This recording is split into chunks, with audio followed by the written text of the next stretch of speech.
Fizioterapeits ir tas funkcionālais speciālists, kas palīdz pacientiem atjaunoties pēc dažādām muskuloskeletālām problēmām, pēc dažādām slimībām. Tās var būt neiroloģiskas, ortopēdiskas, kardioloģiskas, un galvenokārt palīdz atjaunoties kustībās, spēkā un mazināt sāpes.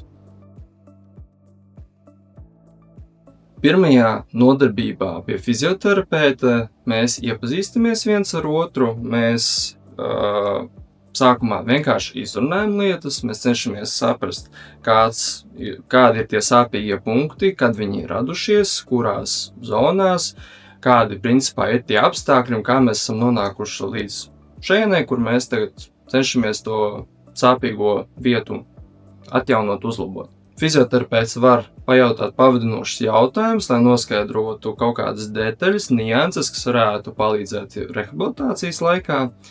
Un pēc mūsu sarunas tad sāksies izmeklēšana, kur mēs izmērīsim kustību apjomu, veiksim speciālus testus spēkam, stabilitātei, centīsimies atrast tieši, kur ir tie sāpīgie punkti jūsu ķermenī. Pēc tā, kad mēs esam veikuši izmeklēšanu, mēs jau varam veidot kaut kādus secinājumus un sākt darboties, kas notiek tajā pašā nodarbībā.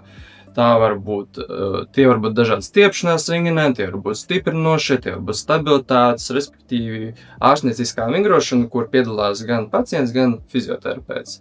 Un pēc nodarbības mēs vienojamies kopā, vai mēs gribam turpināt vingrošanu šeit zālē, vai mēs to darām kopīgi, vai pacients vēlas to darīt patstāvīgi mājās, un tad viņam tiek nodrošināta vingrinājuma programma. Uz fizioterapeita vizīti noteikti ir jāņem sportiskas drēbes, tas var būt tik vienkārši kā mājiņas krekliņš, treniņu bikses un zeķes. Būtu noderīgi, ja pacients varētu atnest izrakstus no citiem ārstiem, speciālistiem vai izmeklējumiem par savu problēmu, ja tādi ir. Kā arī tas ļoti atvieglot darbu, ja būtu sagādātas bildes vai video ar kustībām, kas rada šīs sāpes vai lielāko diskomfortu.